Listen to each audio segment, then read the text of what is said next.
Today, I have the honor of being able to speak with Melissa Hull. Melissa is no stranger to child loss. She's had her own stumble into her motherhood journeys. Welcome, Melissa. I'm so grateful that you're here to share all of your experiences with my listeners and to share about your mission and what you are doing in the world of helping grieving. So, Thank you for the introduction and for the welcome. I'm excited to be here today and to share my story and my viewpoint on what grief can ultimately become in our lives.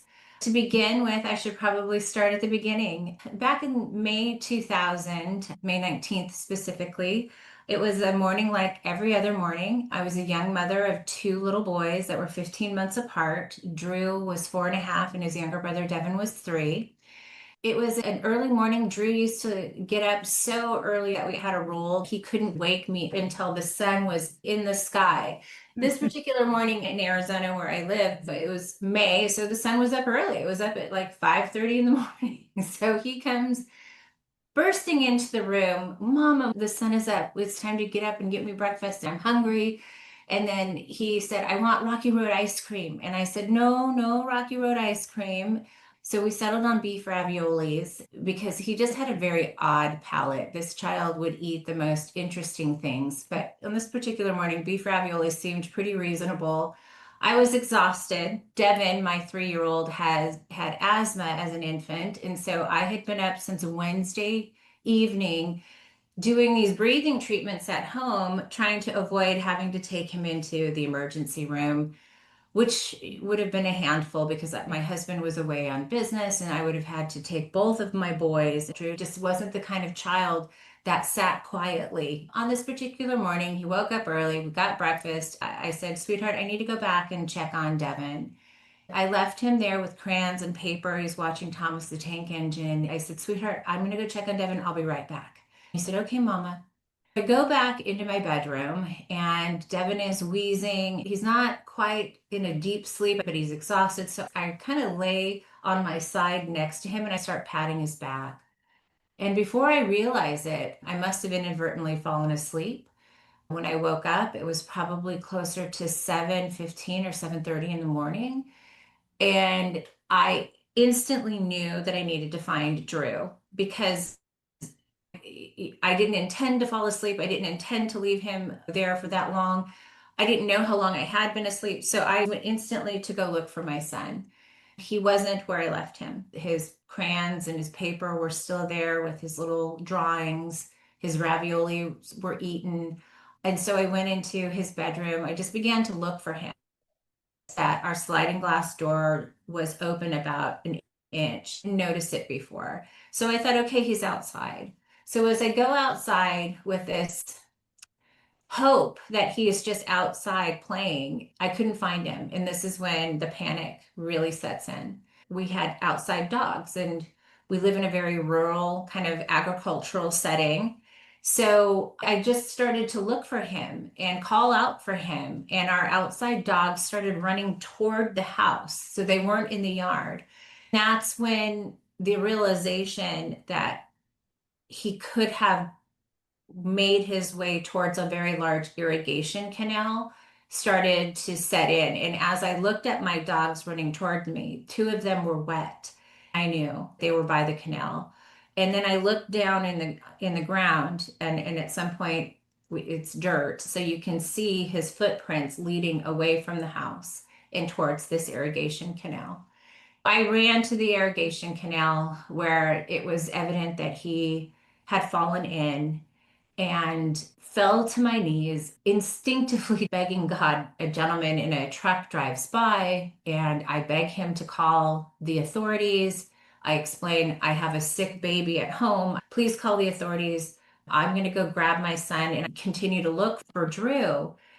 Within 10 minutes, my house is filled with police, sheriff, fire department, family, and friends. The word spread so quickly. I was at home when all of these people were out there looking for Drew. About 5 hours after this situation began, my husband was away on business. It took him about 2.5 hours to get home.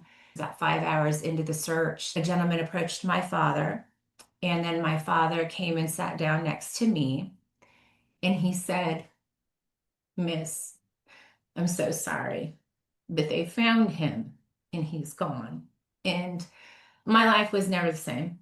It was just never the same. I cannot tell you how much I struggled with the guilt of falling asleep that morning, the shame of feeling like I failed as a mother, feeling very unworthy.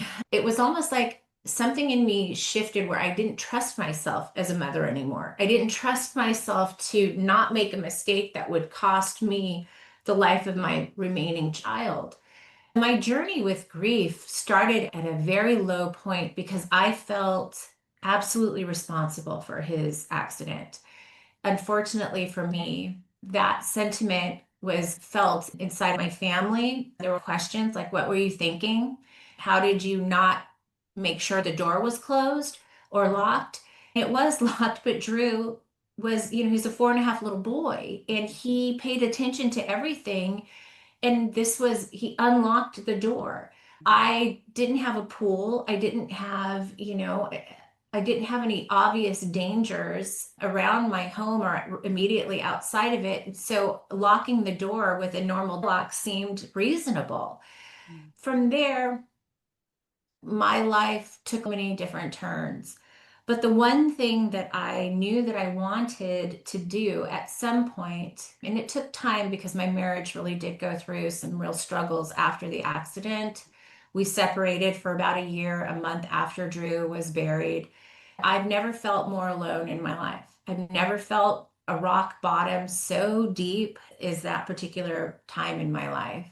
I felt the weight of this grief and the weight of this shame was this disqualifier of a good life. I would never have a good life. I would always be struggling. I would always be heartbroken. I would always be in this deep pit of despair.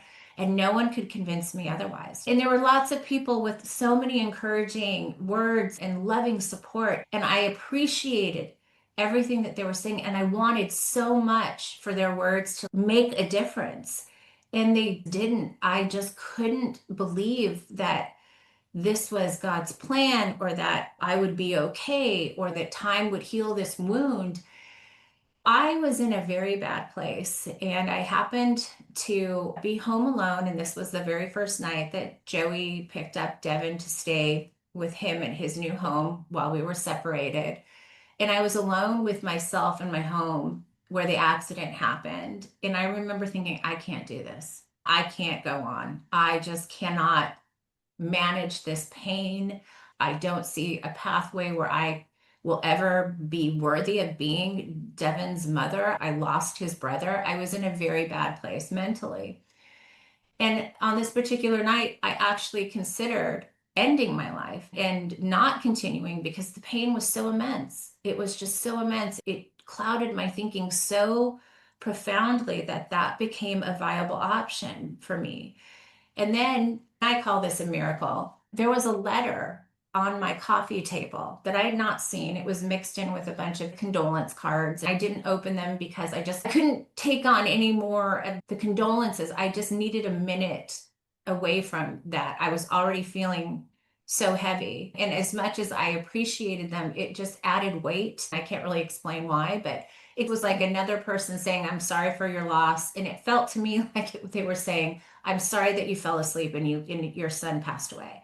That was the shift. The narrative, they weren't saying that, but I was interpreting it that way. This letter was in a white business-sized envelope, and it just said to the mother of Drew Gallimore. I had no idea what this was. It turned out to be a letter from a mother who her name is Teresa, and I don't know why she only listed her first name and no contact information. This woman wrote me a letter and said that she had heard about the accident and wanted to reach out because she too had lost her daughter at 6. She was 6 years old. And she said, I left my keys in the house and I left her standing by the car. I ran in. And while it took for me to run inside to grab my keys and come back, she ran into the road and was struck by a car that was passing by. She had lost her daughter in that moment. And she said, I want you to, I am sure that you're going through a series of, I should have done this, or why didn't I do that, or what was I thinking? And she said, I'm sure that the narrative to blame yourself is really strong. And she said, I want to encourage you to not do that, but to recognize that you were a loving mother doing your best to love both of your children and to be a good mother, just like you tried the day before. The day of the accident, there was nothing different. She said, joy and happiness feel like they are foreign, that they'll never be a part of your normal again. She encouraged me to challenge that thinking. She encouraged me to believe that if I chose to find happiness and joy, and I really chose to pursue that, that it would be there waiting for me, but that it would be a journey and an intentional choice. For whatever reason, her words, and I think it had everything to do with, it felt like she really understood the shame and the guilt and the blame component of what I was struggling with. She spoke to me honestly, but with a love and compassion that I needed in that moment, that changed my ability to have a momentary compassion for myself. That little bit of hope translated into what has become the greatest transformation of my life. It all started with a letter from a perfect stranger, a woman I've never met. Her letter changed my thinking and saved my life. So that is what happened after Drew's accident. I guess it was about a year after his accident. We decided that we wanted to try to have another baby. At this point, we were done having children. My husband, when I married him, had two boys. So we had a total of four boys. He had made the decision to have a vasectomy. We pursued in vitro fertilization. I was a perfect candidate according to the doctors. I was I was 30 at the time, very healthy. I'd already had two pregnancies and no miscarriages prior. And so I began the in vitro fertilization process, and it was so hard. It was such a journey. My body rejected a lot of the medications. I would get huge welts on my hips that just they burned, they itched. It was so uncomfortable, and it turned out I was allergic to the oil the medication was delivered in. So I had to have things compounded specifically for me. I went through 8 rounds of egg retrievals and 9 rounds of transfers, and I was pregnant 4 times. I lost each pregnancy between the first three, around the 12-week mark. But then we had a successful pregnancy. We thought it was into my second trimester. I felt like, okay, this is going to work. And then my body went into spontaneous labor, and I ended up losing a little boy at 22 weeks. That coupled with all of the other experiences and losing Drew and the guilt and the shame I felt around his death felt like the confirmation that I was being punished for that mistake I made and that I was never going to be a mother. Not like science couldn't help me, medicine couldn't help me. And so I really struggled with making sense of why this was happening. And the series of losses left me in a really dark place. Then I remembered the letter. I went back and I reread the letter. Thankfully, I kept it in one of my journals, and that's one of the things I've always done. I've always written letters. I wrote letters to Drew for the first year that he was gone. I started when I was a young girl. I was given a journal at the age of 8, and I just kept writing. As I went through this experience, I knew that I had a lot to say about this. I knew that I had a lot to process, and I really started to look for ways to take all of this emotion, these feelings, and these thoughts and re-channel them, or at least challenge my thinking beyond what that default narrative was, that this was my fault and that this was evidence that I'm not supposed to have any more children, and really challenge myself to think differently. And it had everything to do with that letter, because I realized that I was creating my own prison of pain. I was allowing everything about my life to filter through only one narrative, and I never challenged it.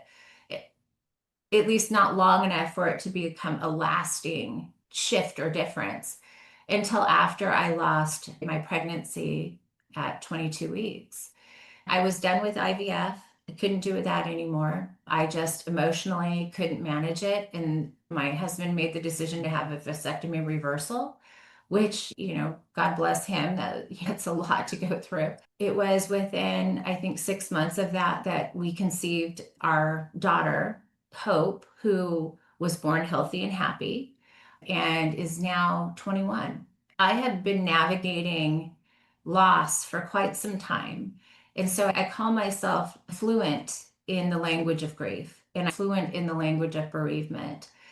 And I refer to it as a language because I do think that it is a different way of being and speaking and being present in the world that only comes through the experience of profound loss. I don't know that I would be the woman that I am today without these experiences.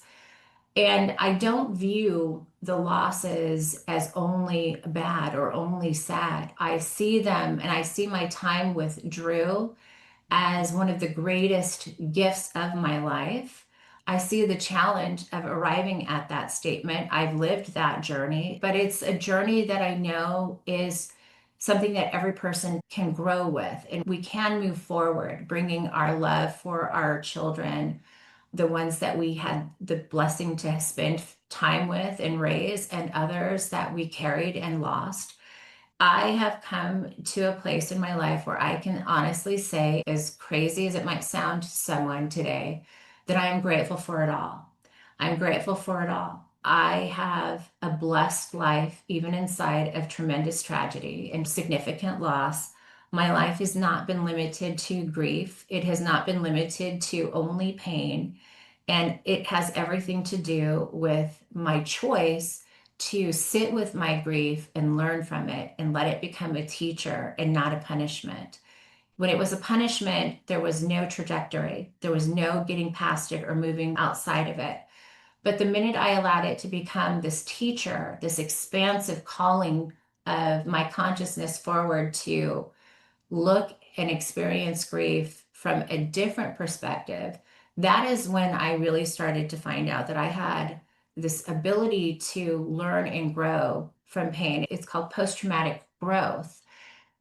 But post-traumatic growth is one thing, but to embody that growth and to live from that state of empowered belief and positive thinking. And I'm not talking about toxic positivity where you just smile and say, oh, it's all good. No, I'm talking about the kind of positive mindset that allows for the possibility of life to still be good, for it to be meaningful and fulfillment and driven with purpose that brings joy, that brings fulfillment, that brings, peace to your heart. That's what I'm talking about. And so I just pursued that path, and that became my default line of thinking. Now, that's not to say that I didn't have challenges like everyone. That voice that we all have comes back, right? So often, and it's like, oh, you're sure you kind of this happened, and you can't run from the fact that you fell asleep. Trust me, I had to really combat my own mind. But the one thing I learned is that when I disallowed that voice, it was so persistent. So I actually sat with it and say, okay, let's write this out. Why do you believe that? And then I wrote down all of my fears and everything that I thought was the evidence that was true. And I looked at it, and it was only when I looked at it from this place of neutrality, like I got neutral about it, did I see where I was limiting what it could be, and I started to see what it could become. So I started challenging the narrative. Well, what if I was a loving mother that day? What would be different? What would I say if I look at it from that lens? And that's when I really started to understand what Teresa said in her letter, that I was a good mother the day before and I was a good mother that day. That's when it really started to shift for me. I really struggled with that for so long. But the minute I started to see myself with more compassion and empathy, my world and mindset and the quality of my days changed dramatically. Thank you so much for sharing. Your stories. There's more than one. I mean, there's many. And there's so many that resonate with me, the mom who lost my babies at 32 weeks. And it's still, that guilt and that shame and that blame, and then that feeling afterwards that you really aren't allowed. You don't Yeah. deserve to have that happiness. But I so agree with what you say, because that's when it all changed for me too, is when I decided it was okay to talk to myself a little better. It was okay for me to release that guilt. It was okay for me. No, I couldn't change the outcome. But what if I wasn't to blame? What if it wasn't all my fault? That's when it really changes everything, because you can live and bring your children with you. You can bring that baby or your son with you into your life and live a life that you love. I think it's really hard to allow that for yourself. I think it's hard for everybody, especially in the first couple of years after, Mm. the Mhm. loss of our beloved children, because we're thrown into a world that looks familiar but is completely different. We are no longer the same people, but the rest of the world is very much the same. And they see you and they see the grief, but they don't understand the depth of the changes in your relationship to the world, how different it is now. Everything for me was different. My friendships changed. My ability to feel safe in the world changed. I became fearful of many things like flying and going to places where there were large crowds. I feared Mhm. everything. I was afraid that I would make another mistake and that something might happen. I became very paranoid for a time because that's what grief does. Yeah. Grief will do a number on your mental health, your spiritual health, your physical health, your relationships. It just has a way of permeating everything that Yeah. is obvious and everything that isn't obvious. I started to write about my experiences, and I published a book about 10 years ago called Lessons from Neverland. I was talking about my trauma journey and how I felt after all of this happened. When I published that book, I realized that I really wanted to talk to the woman who lost her little boy. At this point, I'm probably 10 to 15 years post Yeah. accident. And I wanted to write a different kind of book. I wanted to write the kind of book that would speak to the hearts of the mourners, like the letter that I received spoke to me. And so I decided that I was going to write this book, which is my love letter, my fluency in this experience of grief and bereavement, and speak from that language and to speak to people, parents, siblings, grandparents, aunts, uncles, just everyone Yeah. about what it is like for a person who is going through this kind of experience and also speaking to them directly. So, this book is really meant to be a support and a guide, which is why I wrote Creating a Life Bigger Than Grief, because that is a truth and it's true. It is possible, but we have to be willing to talk about what that Yeah. journey looks like. And so I did. And trust me, I tried everything. I tried traditional things, I tried non-traditional things. Yeah. I spoke to psychics, pastors, reverends, and bishops. I sought out different practitioners in the Healer's Blueprint and Tam Pendleton, which is all about cellular release and energy clearing. And I went on to study heart centered life coaching because I really wanted to understand how to emotionally support and connect people back into their heart space, which I think is a beautiful practice because it's such a compassionate and loving place and a center of endless possibility. I took all of these different experiences in study and I created this book that I believe is meant to serve a person where they are. I talked about my journey, what I learned during that phase of my grieving process. And then I talk about the practices that really did make a difference for me because I wanted to give the reader, my audience, a pathway of forward momentum, bringing their loved one with them without the fear of feeling like they're betraying their Yeah, loved one by moving forward. it's a fear. I have learned that the greatest gift I have given myself is this ability to bring Drew with me into my present. Yeah. He is definitely a part of my past, my journey, and my present, and will be a part of my future because I keep him alive in so many different ways. I think we need examples of people who do that so that people who struggle with this idea that moving forward is a betrayal can see that it's actually a testament of the love that you shared. I think grief, at least for me, has become this calling forward of my consciousness to recognize the presence of love that will never leave. I reach for my son differently. I feel him differently, but I feel him. I feel the connection of his love. And that is how I was able to radically shift my relationship with his loss and the loss of my other little boy, Peter. I talk a lot about Drew, but I'm happy to share that with your audience today because it's an important part of my story.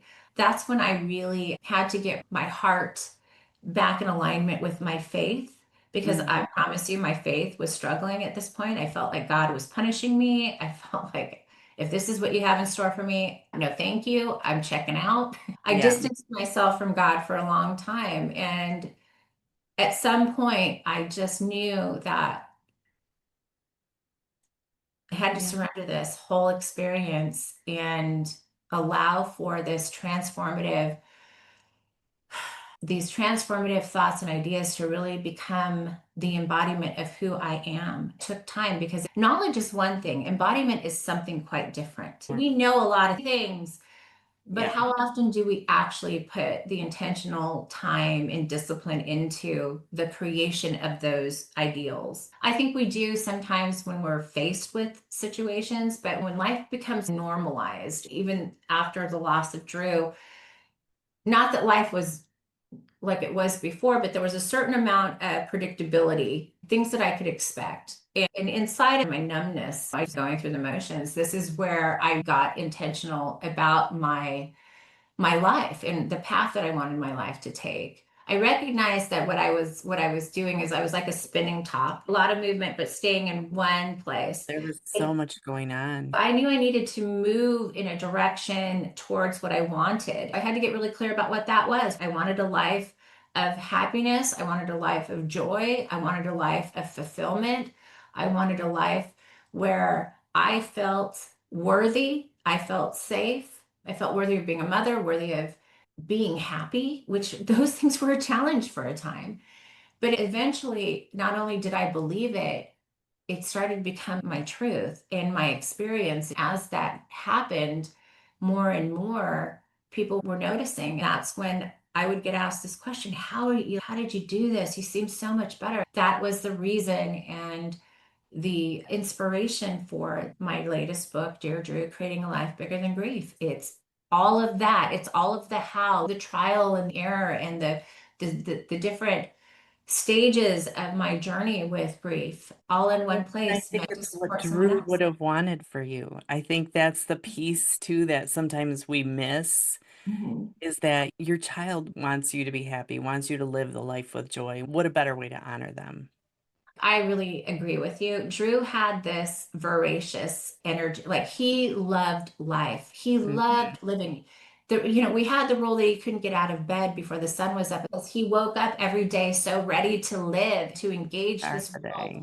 to Yeah. play and to climb trees and to break all of the rules. Yeah. He just loved life. He was also so curious about this world. I remember thinking, I wrote him a letter every day for the first year after he was gone. Love that. And I went back and read those letters. I could tell that when I was imagining what his world was like, for me, I had a period of magical thinking where he wasn't necessarily, deceased. He was just in a place like Peter Pan. He was a little boy that would never grow up. He was in Neverland, but he was off having these adventures and wreaking havoc like he was here. And he was just having fun and jumping from cloud to cloud. That's how I imagined him. Yeah. So I drew so much insight from those letters, the inspiration of this idea of him continuing to live on in this active kind of way became the inspiration for me to re-engage life with that same sort of intention and childlike curiosity.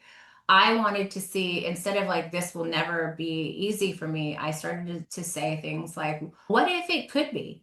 What if I could wake up and every day started off with absolute joy instead of absolute dread? What would that life be like? And it took time, but I found that carving out 15 minutes in the morning for me, where I intentionally set my mindset, all of the things I wanted to experience. I wanted to experience joy that day. So I aligned myself with activities and thinking. I also would carry a picture of Drew in one of his brightest smiles or his messy hands and dirty face after eating chocolate brownies or whatever. I would bring something with me that would connect me to a moment where I just remember thinking, life doesn't get better than this. Like, Mm. this is a beautiful moment. This is something I want to hold on to. And I let myself build upon that. And that was a huge help for me.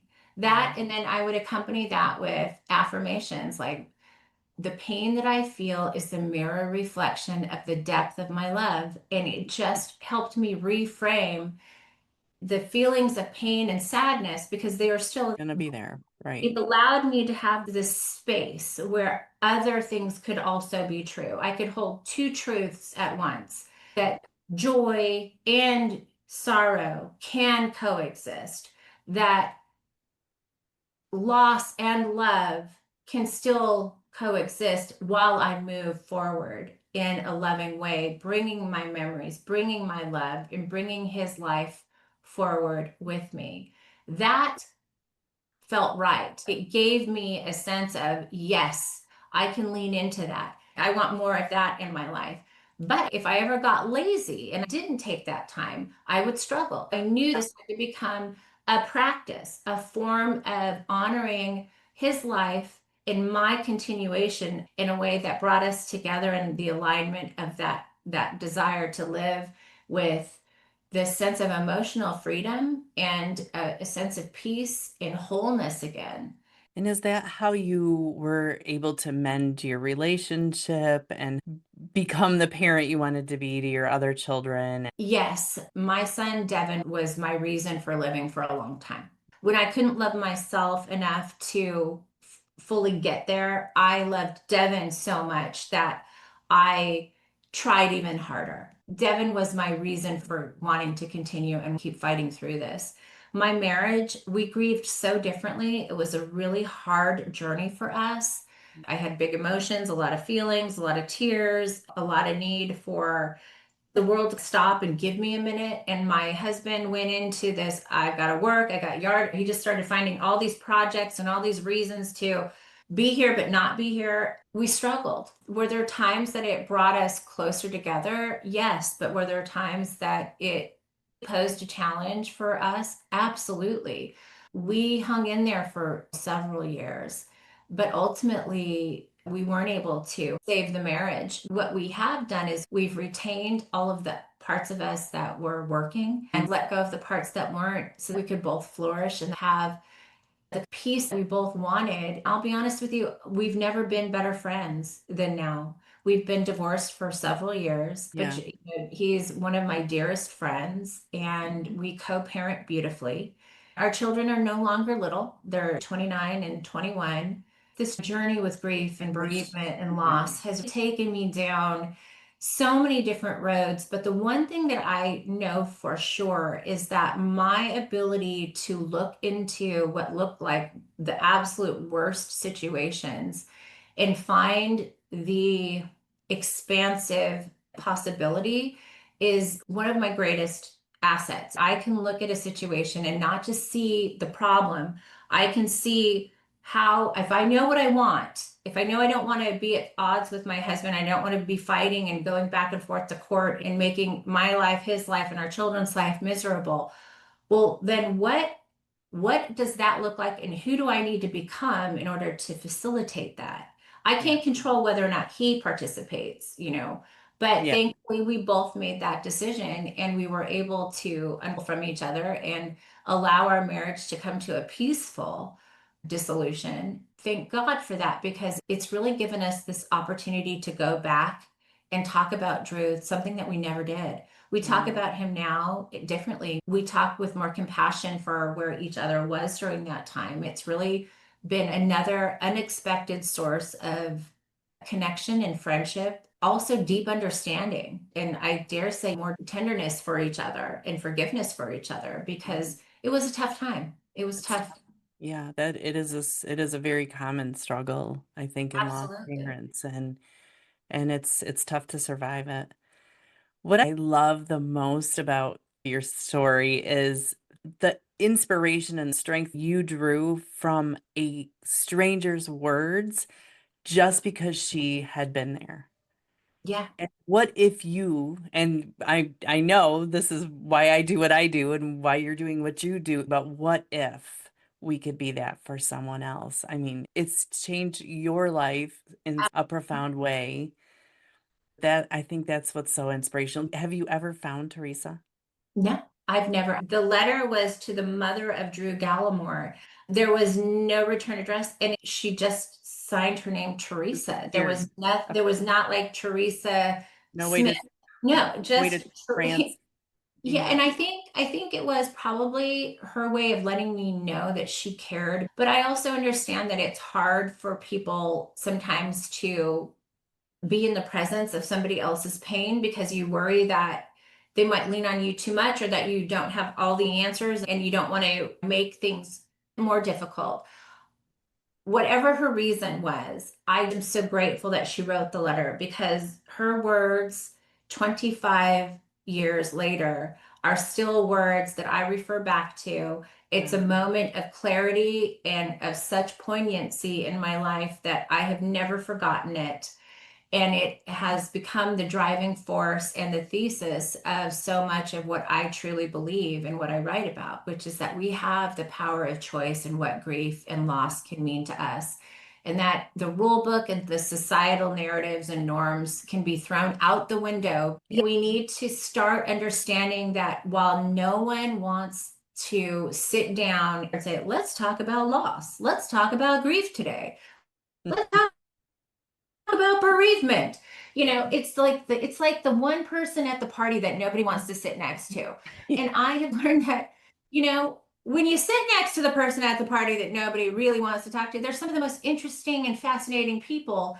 They 100. just do things differently and outside of the norm, which challenge other people's, Mhm. ability to be confronted with the differences They're that comfortable. Yeah, they're just it makes uncomfortable. people very uncomfortable. I Mhm. can't tell you how many times someone has said to me, "Aren't you tired of writing about this?" I actually was gonna say, what, yeah, like what advice do you have for someone who is trying to keep their memory of their child alive, their baby, Mhm.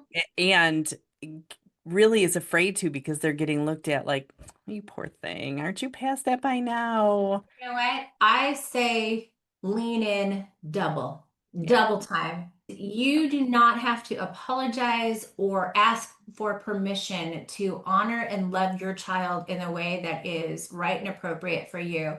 I love big, and so my big love is coming with me. My love for my son, it's impossible to leave behind. So Yeah. I don't apologize. Here's what I've learned: there are a lot of people that will be there with you until you decide to do something that is really your own path. You've got to be careful with who you surround yourself with. It might be difficult because sometimes the criticism might come from family. I know for me Yeah. that's been the case. I've had every criticism under the stars. At this point, I've silenced the critics because what I am doing is making a positive difference.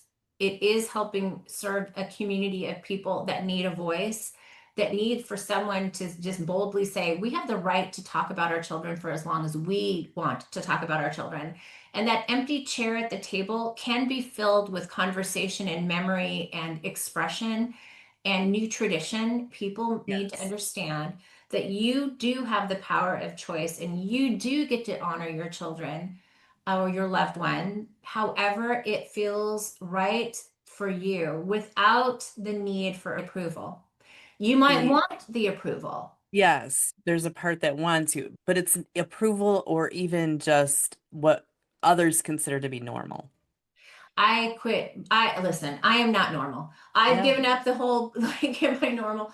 I am a unique person in that I make very intentional decisions about what I allow to become my truth and who I allow to be a part of my world because I am very intentional about the kind of life and the kind of woman and the kind of example and legacy that I want my life to ultimately have. I do things with a lot more independence and freedom, but with a lot more compassion too for a community of people that needs to Yeah. not only be seen and heard, but to understand that someone else really can relate. They really can understand. Maybe not everything, but enough for you to recognize that this is a shared experience and that we are a community. If we allow ourselves to not stay in isolation, but to come together and bring our vulnerability, bring our sadness, and then find ways to support each other as we move forward. And I think that's very important.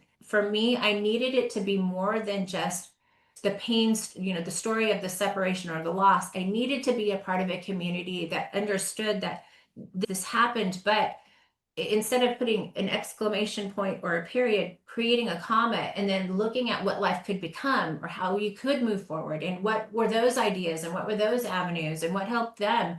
That's what I needed.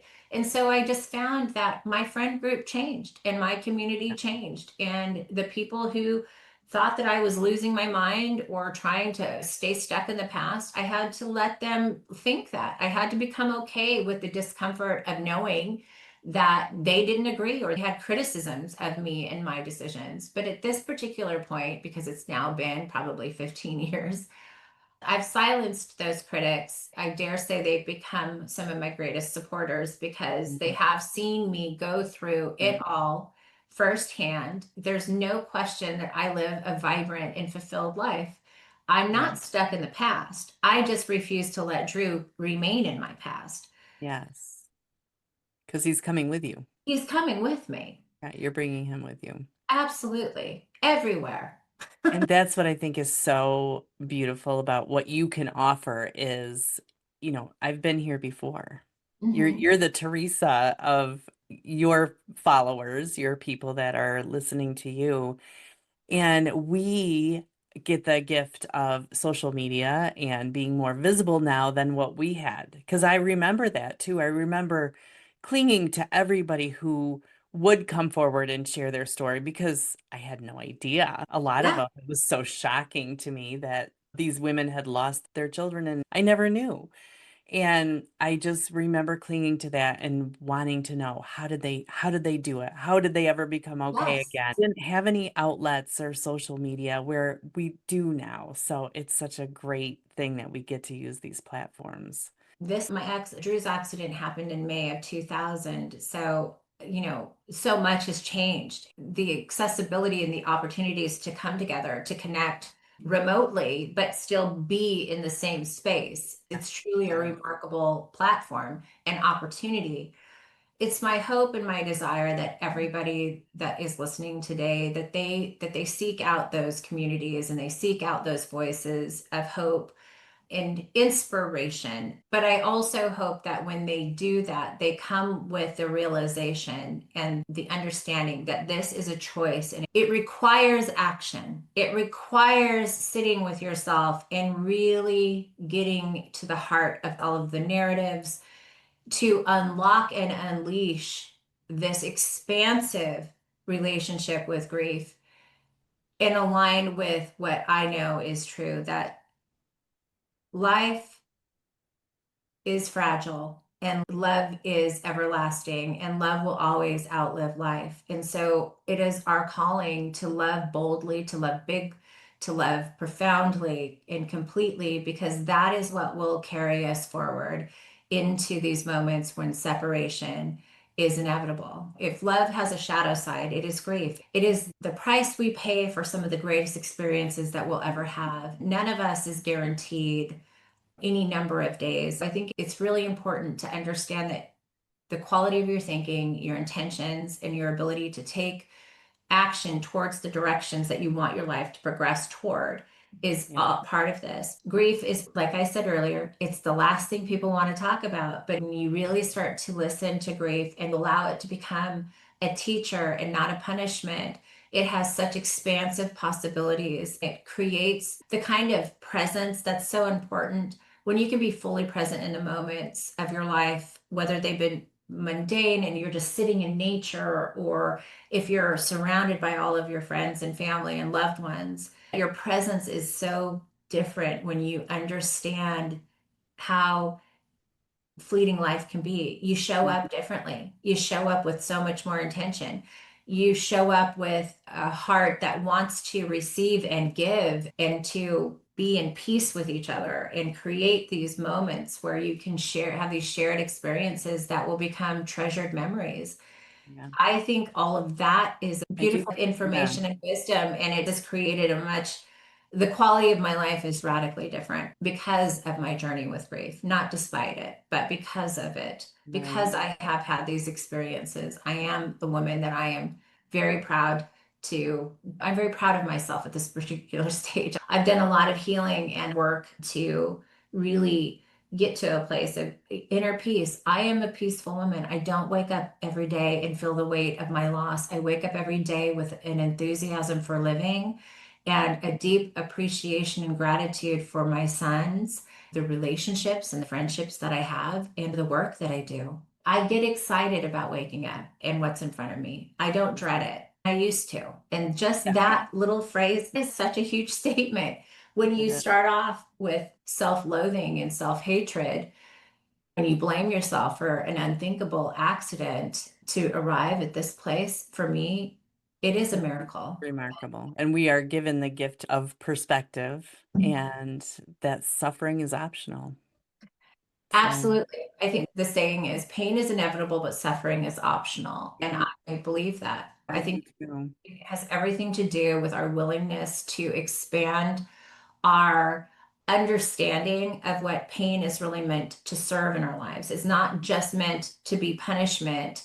It is meant to be an invitation into a more expansive or a deeper understanding of who we are. I understand that there's probably a listener that's out there that says, I didn't do anything wrong. I didn't do anything to invite this. I understand that. It's Yeah. still an opportunity for you to make decisions about how you will choose to see the world, how you'll choose to Yeah. operate inside of the world. We have to maintain this idea that no matter what our circumstances, there are possibilities available to us. It's just how we reach for them. Yeah. That's a big part of what I talk about in my book. I love it. Tell us where we can get the book, where we can find out more about you and the work you're Sure. doing. You can find the book at Amazon, Barnes and Noble, all the major booksellers, but also you can find the link in my social media on Instagram and Facebook. But I have a website with a ton of free resources for people navigating loss. I spend a lot of time putting up information about water safety education. I Mm, am a water safety educator and I have tons of free resources and ideas about how to have conversations with young children because they are the most at-risk demographic. Inside of that, little boys under the age of 4 are the highest. I spend time talking about water safety education so that mhm. parents can have those conversations and make their children safer around water. I also have tons of resources available to people that need support, that want to feel seen, heard, held, and inspired to find a direction to move forward with their loved one and with the love that they have for their departed in a way that honors them, but also allows for them and their families to move forward in a healthy, empowered, and loving way. I love that. Thank you so much. I'll link everything in the show notes. My website, if I didn't mention it, is melissahall.com. So it's just, Okay. And socials, are you yes, Melissa saying? Hall. Okay, great. Thank you so much for being here and sharing your story and for being so inspirational. I appreciate you having me on the show today, Jennifer. I hope that we can continue this conversation and normalize creating conversations around this topic. Thank you for Yeah, the opportunity. thank you.